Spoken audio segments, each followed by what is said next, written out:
누가복음 11장 1절부터 보겠습니다.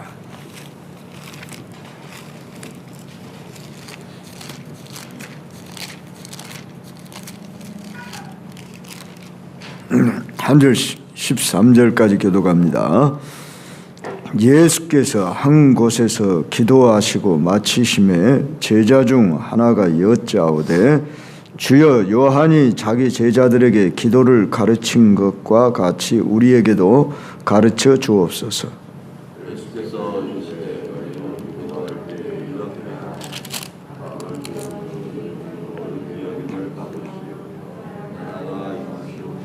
우리에게 날마다 일용할 양식을 주시옵고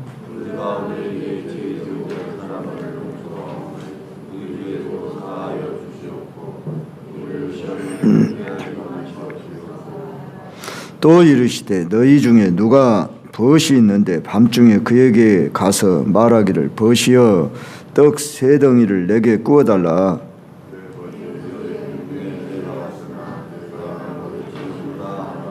그가 안에서 대답하여 이르되 나를 괴롭게 하지 말라. 문이 이미 닫혔고 아이들이 나와 함께 침실에 누웠으니 일어나 네게 줄 수가 없노라 하겠느냐.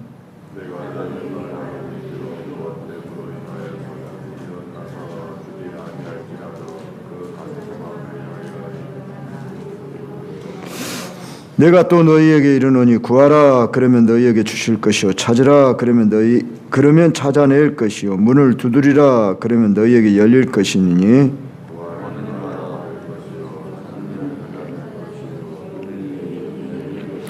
너희 중에 아버지 된 자로서 누가 아들이 생선을 달라 하는데 생선 대신에 뱀을 주며 같이 너희가 악할지라도 좋은 것을 자식에게 줄 알거든 하물며 너희 하늘 아버지께서 구하는 자에게 성령을 주시지 않겠느냐 하시니라. 아멘. 사복음서 중에서 누가복음을 저술한 누가는 예수님의 기도를 매우 강조하고 또는 자주 이렇게 드러내고 있음을 볼 수 있습니다. 가령 예수님이 수셋이 기도하셨다. 또 제자 세우실 때에 밤이 맞도록 기도하셨다. 전도를 하시고 마치신 후에도 기도하셨다. 오병이어의 기적을 비롯해서 각종 사역을 하시는 동안에도 기도하시고 변화산에서 기도하시고 습관을 쫓아 감람산에 가서 기도하셨다. 겟세마네 동산에서 기도하시고 십자가에서 운명하시는 순간까지 기도하시던 예수님의 일생은 기도의 일생이라 이렇게 일컬을만 합니다. 자, 우리 예수님은 하나님의 아들 신성을 가지신 분이신데 그분이 왜 기도를 필요로 하셨을까 하셨을 때 그분은 아들이기 때문에 하나님과 영적인 교통을 필요로 하셨고 또 인간을 육신을 취한 인성을 가지신 분이시기 때문에 그분이 기도하셨다. 우리 예수님은 첫째로 자신이 하나님과 교통하기 위해서 기도도 하셨거니와 둘째는 제자들에게 자신이 기도를 모범으로 보이시면서 기도하셨다. 하루는 예수님이 기도하시고 마치셨는데 제자 중에 하나가 이렇게 요청을 하지요. 주여, 요한이 자기 제자들에게 기도를 가르친 것과 같이 우리에게도 가르쳐 주옵소서. 이렇게 기도를 가르쳐 달라. 이런 요구를 하셨습니다. 자, 우리 예수님이 기도를 가르쳐 준 기도를 우리는 주의 기도 또는 주기도문 이렇게 일컬죠. 그런데 이 본문은 짤막하게 나오는데 여러분이 마태복음 6장 9절로 13절을 참조해서 같이 보셔야 됩니다. 물론 동일한 내용이지만 마태복음 6장 9절로 13절은 주기도문에 송영과 아멘이 포함되어 있는데 여기에는 나와 있지 않습니다. 그러면 주님이 너희는 기도할 때에 이렇게 하라 했을 때 그 이렇게 하라고 하는 이 말의 원문 프로시케스테라는 단어는 반복적으로 계속적으로 그것을 깨어 기도할 것을 강하게 명령형으로 소리내어서 기도할 것을 가르쳐주고 있다는 것입니다. 그런다고 여러분이 주기도문은 우리가 단순히 반복적으로 암송할 것을 의미하는 것은 아닙니다. 마치 우리가 예배를 마칠 때 주기도문을 마쳐야 하는 거 아닙니까? 어떤 분은 그렇게 말하는데 그건 우리 한국적인 풍습이지 그렇게 하라고 한 적이 없어요. 우리 너무 틀에 매이면 안 됩니다. 습관을 쫓아 우리가 모범으로 삼고자 우리가 주기도문으로 마치는 것이지 그렇게 해야 한다. 그렇게 한 적이 없어요. 서양에서는 기도하고 아멘 이렇게 하잖아요. 우리 한국적 풍습에서는 예수님 이름으로 기도합니다. 이걸 우리는 덧붙이고 있지요. 그것도 어떻게 보면 우리들의 전통이요 하나의 습관이지 뭐 꼭 그렇게 해야 한다. 성경에서 그렇게 가르친 적은 없지요. 뭐 좋은 거니까 우리가 예수님 이름으로 기도합니다. 이렇게 하는 것이지 그렇게 안 했다고 해서 기도를 뭐 틀렸다. 그렇게 말할 수는 없어요. 서양에서는 모두 다 기도하고 아멘, 에멘 그러잖아요. 그렇다고 또 우리가 그렇게 하니까 또 예수님 이름으로 기도합니다. 그 말을 안 해도 되겠네요. 또 이러지 말자는 거예요. 우리가 좋은 습관이니까 그거를 해야 하잖아요. 그러니까 우리는 뭘 좀 특별하게 뭘 내가 개성적으로 뭘 창안하려고 하지 말고 좋은 것은 우리가 받들어서 이렇게 하고 그러면 유익하리라 싶습니다.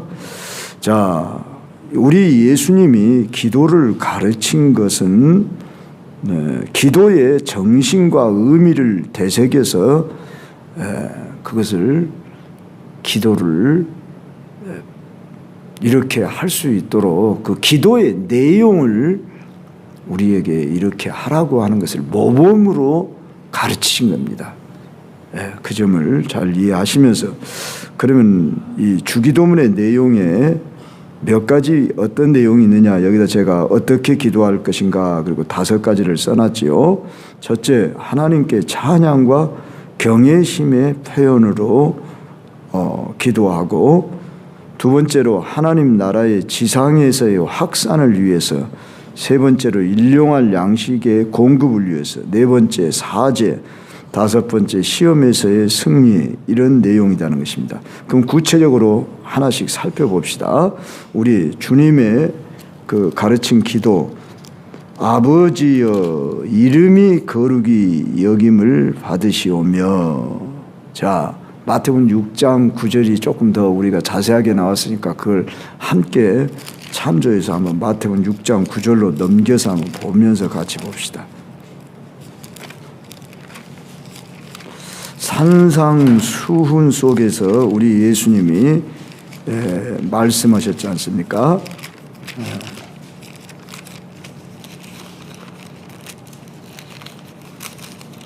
먼저 하늘에 계신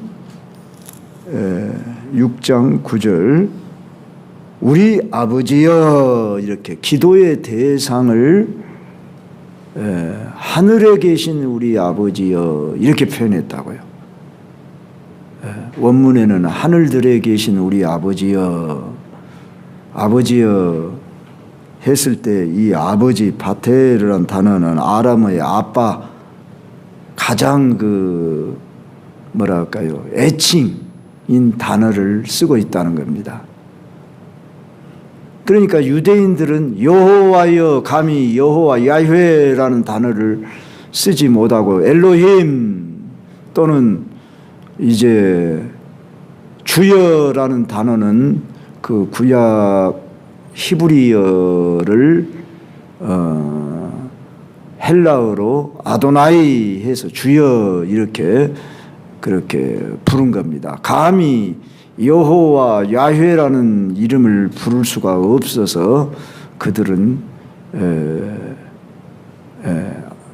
아도나이는 히브리어네요. 큐리오스 그러면 주여, 주여 그런 뜻이네요. 헬라어로. 어쨌든 간에 주여라고 이렇게 호칭을 한다든지 엘로힘이라는 하나님의 단어를 썼는데 우리 예수님은 제자들에게 기도를 가르칠 때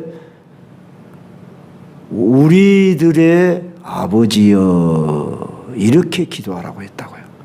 그러니까 예수님에게서도 아버지지만은 제자들 너희들에게도 아버지다. 이건 파격적인 칭호지요. 그때 당시 유대인들은 하나님을 누가 감히 아버지라 부를 사람이 없었는데 우리 예수님은 하나님을 아버지라 부르라 했다는 거예요. 네. 그 가장 그 애칭한 아빠라는 단어의 아버지라 이렇게 부르게 했다는 거예요. 그러면서 첫 마디가 뭐였습니까?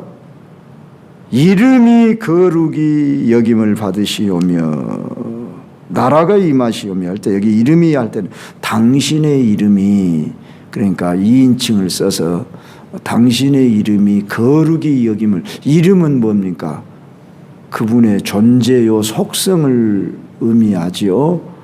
그러니까 하나님의 이름이라고 할 때 하나님의 명예를 말하는 거죠. 우리 3계명이 뭡니까?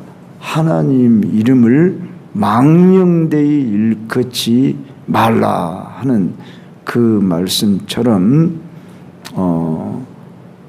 당신의 이름이 거룩이 여김을 받으시옵소서 이렇게 그분의 명예 영광을 돌리는 그런 기도를 첫마디로 할 것을 가르쳐 줬고 나라 했을 때 이 나라는 하나님 나라지요. 나라가 임하시오며 여기에는 여기도 있군요. 뜻이 하늘에서 이루어진 것 같이 여기 마태복음 6장에는 있는데 누가복음은 그게 없지요. 누가복음을 다시 한번 봅시다. 뜻이 하늘에 누가복음 11장 누가복음에는 없어요. 뜻이 하늘에서 이루어진 것 같이 땅에서도 이루어지다. 그러니까 마태복음 6장이 더 상세하게 나왔으니까 우리가 이걸 보고 이야기합시다. 나라가 임하게 해달라고 하는 이 기도와 함께 하늘의 뜻이 이제는 땅에도 이루어 달라고 하는 하늘에서 땅으로 내려오는 그러니까 순서가 먼저는 하늘이요 나중은 땅이라고 말이에요. 그러니까 우리들이 기도를 한다고 할 때 나의 요청 우리가 뭐 급하게 기도하면 하나님 도와주세요. 내가 지금 큰일 났어요. 물론 이렇게 할 수 있지요. 그러나 평상시 항상 우리가 내 필요를 먼저 구하기 전에 하나님의 이름, 하나님의 나라 이걸 먼저 인식하는 기도를 할 것을 요청하고 하늘의 뜻이 땅에서도 이루어지기를 원합니다. 이렇게 지금 기도할 것을 가르치고 있습니다. 시간이 없는 관계로 여기 뭐 상세하게 주기도문 강의 시간이 아니기 때문에 다 말할 수 없는 점을 이해하시고 그러면서 오늘 우리에게 일용할 양식 이제 우리의 가장 기본적인 이 일용할 양식을 구하고 있다는 것입니다. 그 다음에 나아가서는 뭘 구해요? 이웃 관계의 회복을 위한 기도를 하고 있어요. 우리가 우리에게 죄 지은 자를 사하여 준 같이 우리 죄를 사하여 주. 먼저 우리가 할 일이 뭐다 그 말이에요. 이웃과 용서를 하는 그 관계에 의해서 우리가 나의 죄를 사하여 주시고 이렇게 기도하는, 그러니까 우리가 먼저 할 일은 이웃관계 화목 용서를 먼저 하고 나의 잘못을 회개하는 기도를 해라. 그리고 우리를 시험에 들게 하지 마옵시고 다만 악에서 구하옵소서. 이 시험과 악이라고 하는 두 단어가 나옵니다. 먼저 시험 했을 때 이 시험은 유혹이라고 하는 템프테이션 단어를 말하기도 하고 시련이라고 하는 트라이얼이라고 합니까? 뭐 테스트라고도 할 수도 있고 트라이얼이라고는 이런 단어의 의미를 다 포함하고 있다는 거죠. 하나님이 유혹은 하지는 않지만 시련으로 시험을 주기도 하지 않았습니까? 아브라함을 비롯해서 종종 그런 예가 있지 않습니까? 자, 그랬을 때 시험에 들게 하지 마옵시고 다만 악에서 구해달라고 하는, 우리가 살아가는 이 세상은 악이 존재하니까 그걸 구하라 이렇게 지금 나와 있습니다. 그랬을 때에 여기서 다시 우리가 누가복음으로 넘어가서 살펴봅시다. 우리 예수님이 이 기도를 가르치면서 밤중에 찾아온 벗을 위한 강청하는 기도의 비유를 말씀하고 있다는 것입니다. 그것이 5절에서 13절에 걸쳐 나와 있는데, 자, 여기 밤중에 친구가 찾아왔어요. 다 한밤중에 지금 잠을 자고 있어요. 아내나 자녀들이 자고 있는데 이렇게 너무 배가 고파서 먼 길을 여행을 오는 길에 왔다는 거예요. 여기에 벗이 셋으로 나옵니다. 3명이 나온다 그 말이에요. 그러니까 여행 중에 온 벗, 그리고 밤중에 잠을 자고 있는 친구, 그런데 자기가 줄 것이 없어요. 그래서 다른 친구에게 찾아가서 구하는, 그래서 그 친구도 자고 있지 않겠어요? 그런데 지금 내 친구가 너무 시장한 상태에서 죽을 지경에 있는 그런 상황에 공핍한 상황. 여기 떡 3덩이는 하루 양식이랍니다. 그러니까 매우 소박한 걸 구하고 있어요. 떡 3덩이를 좀 다 줄 수 없냐. 내 벗이 여행 중에 내게 왔으나 내게 먹을 것이 없다. 그리고 다른 친구에 가서 구한다는 거예요. 그러니까 여행 중에 궁핍한 친구, 밤에 잠을 자다 일어난 친구가 또 다른 친구에게 가서 구하는 이런 세 친구로 우리가 볼 수 있어요. 그랬을 때에 그 친구가 나를 괴롭게 하지 말라. 문이 이미 닫혔고 아이들이 나와 함께 침실에 누웠으니 일어나 네게 줄 수가 없노라 하겠느냐. 비록 벗됨으로 인하여서는 일어나서 주지 아니할지라도. 지금 다 자고 있는데 내가 그들을 깨워서 저 부엌에 가서 떡을 찾아가지고 주는 일은 좀 무모한 일이라는 거예요. 그럴지라도 오늘 중요한 단어가 그 간청함을 인하여 일어나 그 요구대로 주리라. 그래서 이 예수님이 지금 비유로 말하고 있는 이 비유는 8절 이하에서부터 9절의 이하로 13절에 이르러서 기도 응답의 확실성을 가르쳐 주는데 목적이 있습니다. 구하라. 그러면 주실 것이다. 찾아라 그러면 찾을 것이다. 문을 두드리라 그러면 열릴 것이다. 반복적으로 구하고 찾고 두드리는 데까지 나아가면 반드시 주신다 하는 것을 말씀하는데, 자, 친구가 찾아왔을 때 도저히 환경적으로는 줄 수 없지만 그 친구의 형편을 생각했을 때에 이제 또 다른 친구에게 가서 강청하는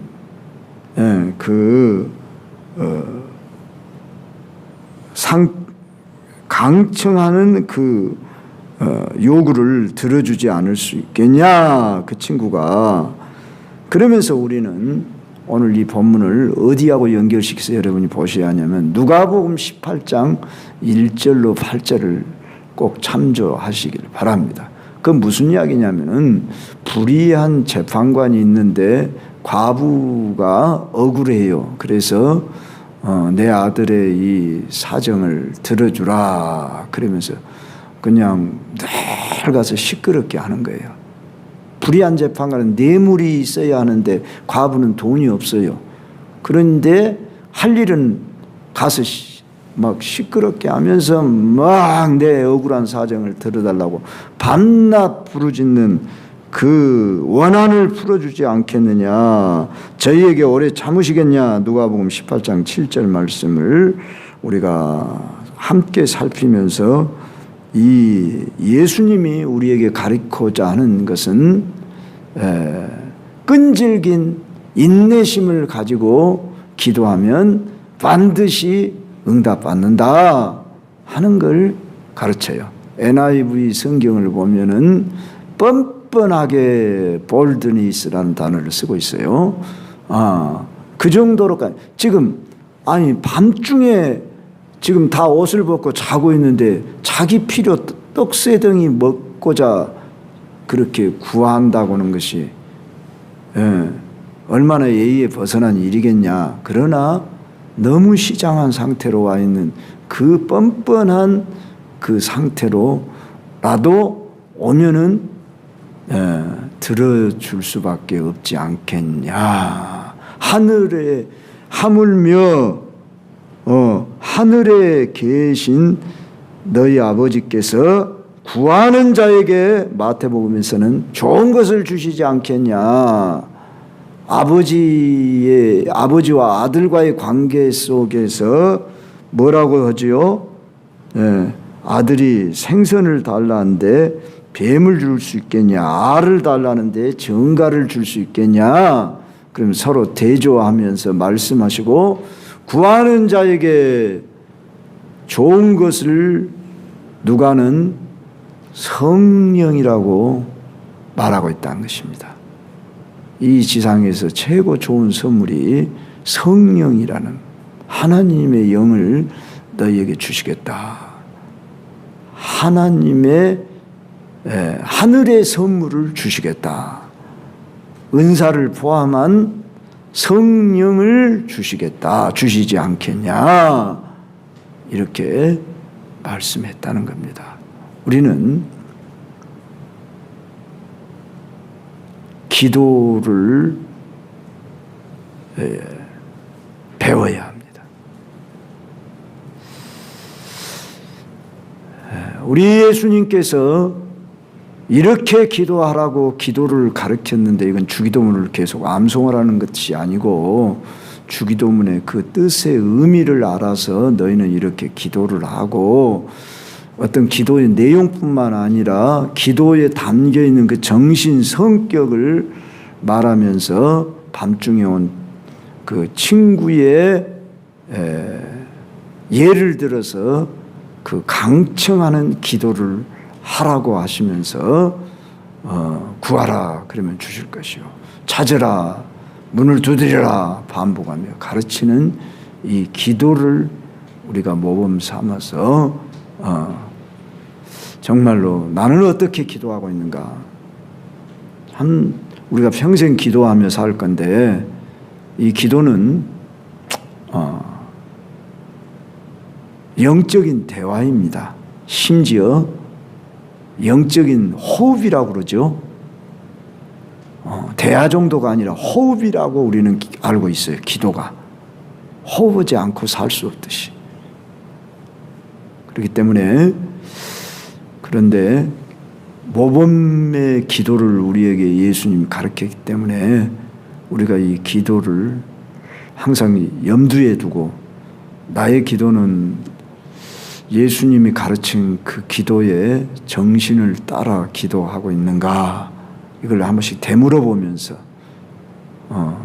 그렇게 내 기도를 배워가고 맞춰가고, 또 우리들이 예수님의 기도의 일생이었다고 할 때에 우리도 기도의 삶을 사는 것이 마땅하지 않겠습니까?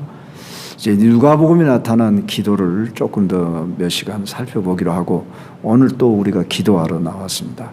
여러분 10분을 하든 20분을 하든 내 입장에서 기도하기보다 주님이 요구하시는 기도를 모범 삼아서 나도 그렇게 기도를 하리라. 그리고 기도로 그런 정신 아래서 함으로, 또 기도는 나는 정말 끈질긴 응답받기까지 기도하는가, 한두 번 하다 안 되면 포기하는 기도는 아닌가, 여러 가지 여러분들의 기도를 한번 점검하시며 다시 우리 예수님 가르친 기도의 모범을 배워 나가도록 하십시오.